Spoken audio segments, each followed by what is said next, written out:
ఆదిలాబాద్ లో బీజేపీ జనగర్జన సభ కొనసాగింది. ఈ సభకు కేంద్ర హోంమంత్రి అమిత్ షా హాజరై ప్రసంగించారు. తెలంగాణకు డబుల్ ఇంజిన్ సర్కార్ ఎంతో అవసరమని, కేంద్రంలో బీజేపీ సర్కారు ఉందని, భవిష్యత్తులో కూడా బీజేపీ సర్కారే ఉండబోతుందని, అందుకే ఇక్కడ కూడా బీజేపీ సర్కారు ఉంటే తెలంగాణ ప్రజల ఆకాంక్షలు నెరవేరుతాయని, ఎంతో అభివృద్ధి జరుగుతుందని తెలిపారు.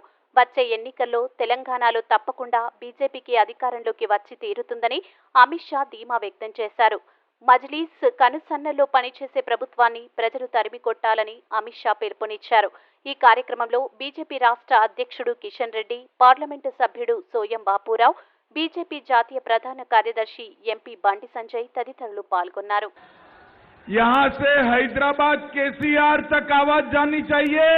मेरे साथ दोनों हाथ उठाइए। केसीआर को बदलकर मोदी सरकार बनाने की मुट्ठी भींचिए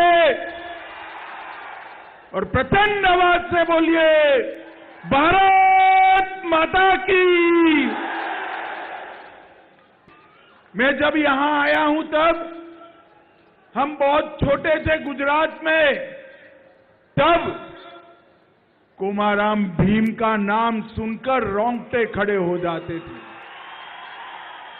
यही भूमि के कोमाराम भीम, जिन्होंने आजादी के लिए लड़ाई लड़ी, श्री कोमाराम जी को प्रणाम कर कर श्रद्धांजलि देकर मेरी बात की शुरुआत करना चाहता हूं। 23 अक्टूबर को अभी मोदी जी आए थे। अक्टूबर महीने में ही 3 परियोजनाओं का उद्घाटन किया। समक्का सरक का सेंट्रल आदिवासी यूनिवर्सिटी की स्थापना की है। हमारा एक क्षेत्र आदिवासी बहुल क्षेत्र है। सालों से 2014 से मोदी जी यहां सेंट्रल आदिवासी यूनिवर्सिटी बनाना चाहते थे। एक केसीआर सरकार जगह नहीं देती थी। अब इस सेंट्रल आदिवासी यूनिवर्सिटी 950 करोड़ के खर्चे से नरेंद्र मोदी जी बना रहे हैं, जो हमारे ट्राइबल बच्चों को ट्राइबल संस्कृति और संस्कार के साथ उच्च शिक्षा की व्यवस्था करेंगे। हमारे तेलंगाना में हल्दी का क्रॉप ज्यादा होता है। हल्दी के क्रॉप के लिए नेशनल टर्मरिक बोर्ड, जो हल्दी के क्रॉप की वैल्यू चेन और एक्सपोर्ट भी बढ़ाएगी, हल्दी के क्रॉप के लिए नेशनल टर्मरिक बोर्ड भी बनाने की शुरुआत नरेंद्र मोदी जी ने की है। और तीसरा, सालों से KCR Krishna water dispute tribunal 2 का गठन के लिए कोई कदम नहीं उठाते थे। मोदी जी ने कृष्णा वाटर डिस्प्यूट ट्रिब्यूनल 2 के गठन के लिए कैबिनेट में प्रस्ताव कर तेलंगाना के पानी की चिंता करने का काम नरेंद्र मोदी जी ने किया। कांग्रेस ने आज तक केवल और केवल गरीबी की बात करी, गरीबों की बात करी, गरीबों के लिए कुछ नहीं किया। 12 लाख करोड़ का घपला, घोटाला, भ्रष्टाचार ये इंडी गठबंधन वाली कांग्रेस पार्टी ने किया है।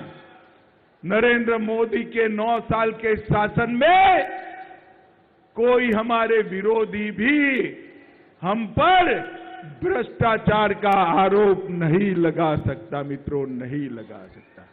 नरेंद्र मोदी जी ने 15 नवंबर को जनजातीय दिवस, जनजातीय गौरव दिवस मनाने का काम किया और देश भर के ट्राइबल भाइयों बहनों को, आदिवासी भाइयों बहनों को भगवान बिरसा मुंडा के साथ जोड़कर गौरव प्रदान करने का काम हमारे नेता नरेंद्र मोदी ने किया।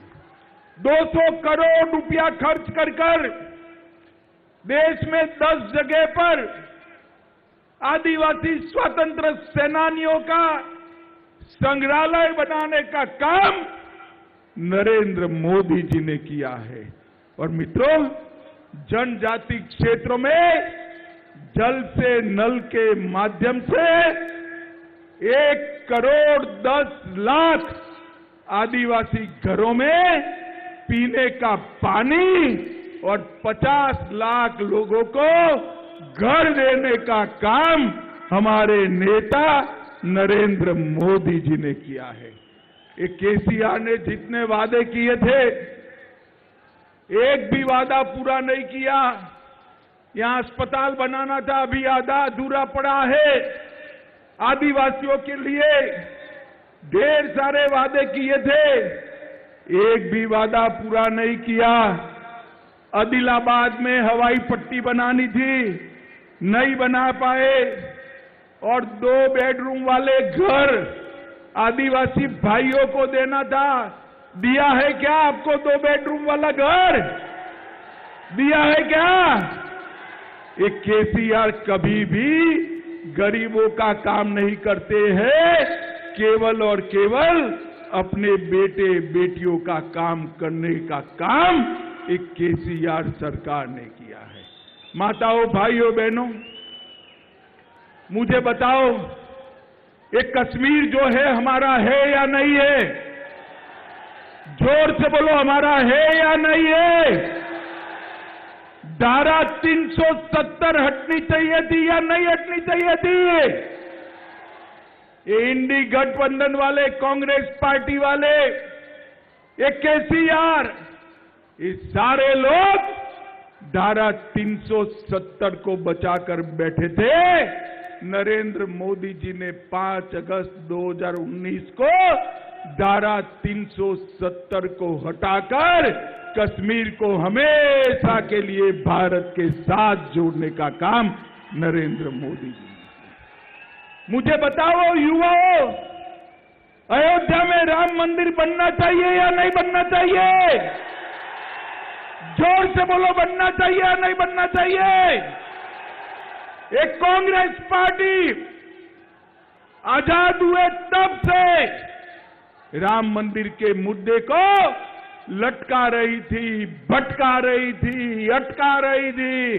मोदी जी ने एक दिन सुबह इसकी नींव डाल दी और 2024 जनवरी में भव्य राम मंदिर अयोध्या में बनकर तैयार हो गया। माताओं, भाइयों, बहनों, मुझे बताओ, देश की सीमाओं की सुरक्षा करनी चाहिए या नहीं करनी चाहिए? जोर से बोलिए, करनी चाहिए या नहीं करनी चाहिए?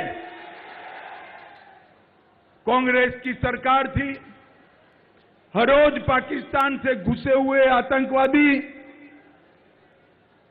हमला कर कर भाग जाते थे, कुछ नहीं होता था।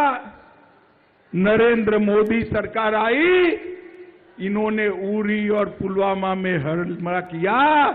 मोदी जी ने एयर स्ट्राइक और सर्जिकल स्ट्राइक कर कर पाकिस्तान के घर में घुसकर आतंकवादियों का सफाया करने का काम।